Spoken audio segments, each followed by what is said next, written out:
हर अच्छे सीन के cinematic parallels होते हैं।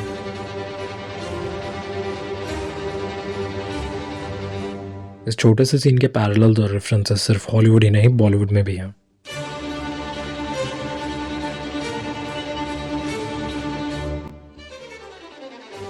मैं बात कर रहा हूँ 1960 में रिलीज हुई फिल्म साइको की। It was directed by the master of suspense Alfred Hitchcock. आज के इस कैसेट में हम बात करेंगे आखिर क्यों यह शावर सीन सिनेमा का सबसे आइकॉनिक सीन बना। पर शुरू करने से पहले मैं बता दूं, अगर आपने ये फिल्म नहीं देखी है तो इस वीडियो में फिल्म से रिलेटेड मेजर स्पॉयलर्स हैं। जिन लोगों को साइको या एल्फ्रेड हिचकॉक के बारे में ज़्यादा नहीं पता, उन्होंने भी इस सीन के रेफरेंसेस कहीं ना कहीं ज़रूर देखे होंगे। You see, मैं एक हॉरर स्टोरी लिख रहा हूँ जिसका हीरो आधी रात के बाद औरत बन जाता है। वैसे तो ये फिल्म एल्फ्रेड हिचकॉक के करियर के काफ़ी लेट फेज में रिलीज़ हुई थी, लेकिन ये उनकी सबसे ज़्यादा प्रॉफिटेबल फिल्म भी बनी। फिल्म का बजट था लगभग $8 लाख और वर्ल्ड वाइड इसने 40 से 50 मिलियन डॉलर्स के बीच कमाया। और सिर्फ इतना ही नहीं, इस फिल्म ने काफ़ी सारे रूल्स तोड़े, काफ़ी सारे नए रूल्स बनाए और उन बॉर्डर्स को क्रॉस किया जो इस फिल्म से पहले मेन स्ट्रीम हॉलीवुड के किसी भी बड़े फिल्म मेकर ने नहीं किया। साइको के शाह सीन की पेसिंग, एडिटिंग और शॉक वैल्यू ने काफ़ी सारी आने वाली फिल्म्स के लिए एक नया रास्ता बनाया। और ये कहना बिल्कुल भी गलत नहीं होगा, अगर ये फिल्म ना होती तो हमें 70s और 80s की क्लासिक स्लैशर्स या तो मिलती नहीं या फिर काफ़ी लेट मिलती। शाह सीन फिल्म के बीच में आता है।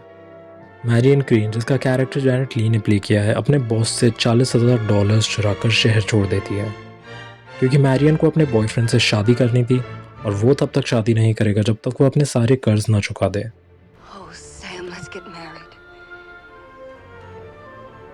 Marrion thinks that this money will help her and her boyfriend. ये कोई परफेक्ट क्राइम नहीं है। मैरियन ऑल द वे घबराई हुई होती है। इवन सफ़र के वक्त वो अपनी गाड़ी भी बदल लेती है सिर्फ इसलिए ताकि कोई उसे पहचान न ले।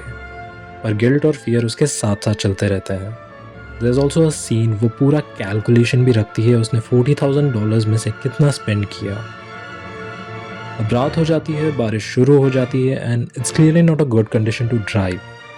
मैरियन का चेहरा देखकर भी लगता है कि अब उससे ड्राइविंग नहीं होगी, इसीलिए वो बेट्स मोटेल पर रुकने का डिसीजन लेती है और वहाँ उसकी मुलाकात होती है एंथनी पर्किंस के कैरेक्टर नॉर्मन बेट्स से।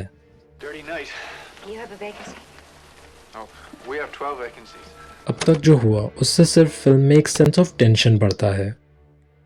नॉर्मन से बात करने के बाद, उसके साथ डिनर करने के बाद, in the end Marion shower लेने जाती है। एक ऐसा मोमेंट आता है जहाँ we can see a good amount of negative space जिसे हम इग्नोर भी नहीं कर पाते। To fill that space, a silhouette of a woman appears behind her.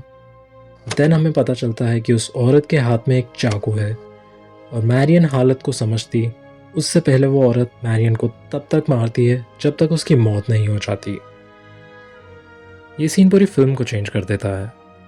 Janet Leigh was a famous actress back then, और ये ऑडियंस के लिए वैसा ही था जैसा गेम ऑफ थ्रोन्स में नेड स्टार्क का फेट हमारे लिए था।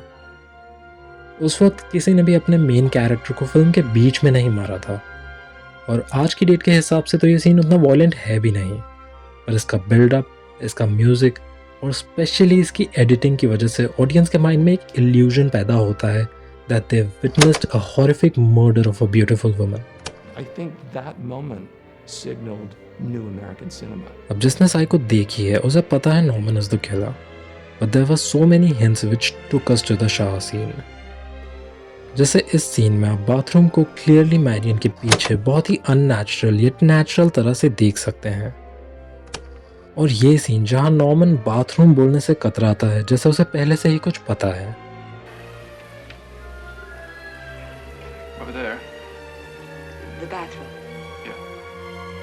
पर नॉर्मन के मर्डर होने का सीक्रेट तो क्लियर हो जाता है जब वो मैरियन को डिनर पर इनवाइट करता है और वो दोनों नॉर्मन की माँ नॉर्मा के बारे में बात करते हैं।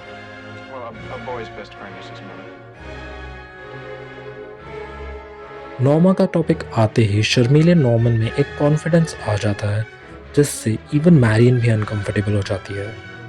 नॉर्मन के मर्डरर होने की फाइनल वार्निंग हमें तब मिलती है जब उसे फीजेंट और आउल के बीच में रखा जाता है। इस शॉट से हमें उसके अंदर के कॉन्फ्लिक्ट का पता चलता है। फीजन नम्र थॉट को दर्शाता है और आउल बुरे ख्यालों को।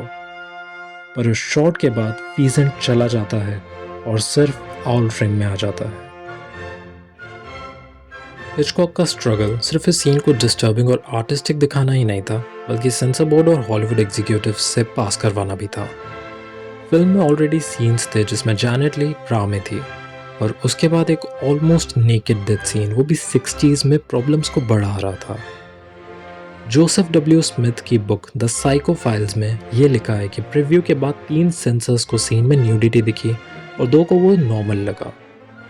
जब एल्फ्रेड हिचकॉक उस सीन को रीअरेंज करके बिना कुछ कट करके लाए, जिन्हें न्यूडिटी दिखी थी उन्हें अब इससे कोई प्रॉब्लम नहीं थी, पर जिन्हें ये नॉर्मल लगा था उन्हें इसमें न्यूडिटी दिखने लगी। यह आर्ग्यूमेंट हफ्तों तक चली, but luckily in the and Hitchcock को ये रीशूट नहीं करना पड़ा। The manager of this fine motion picture theatre has been advised not to allow anyone to enter the theatre once Psycho begins. Film release के वक्त Hitchcock ने strict rules दिए कि फिल्म शुरू होने के बाद ऑडिटोरियम के अंदर किसी को भी ना जाने दिया जाए, और ऑडियंस भी एंडिंग ट्विस्ट किसी को ना बताए।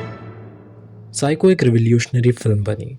पहली बार एक खूबसूरत महिला की हत्या को पर्दे पर दिखाना, वो भी 60s के वक्त, एक काफ़ी मॉडर्न एक्सप्रेशन था। शावर सीन के बाद जब मैरियन मर जाती है, ऐसा लगता है आपके अंदर भी कुछ मर सा गया है। एक दर्द का एहसास जहन में आखिर तक रह जाता है। आप अगर फिल्म को ध्यान से देखो, you'll realize it's a pure act of aggression by Alfred Hitchcock against his critics, audiences, and even his actors.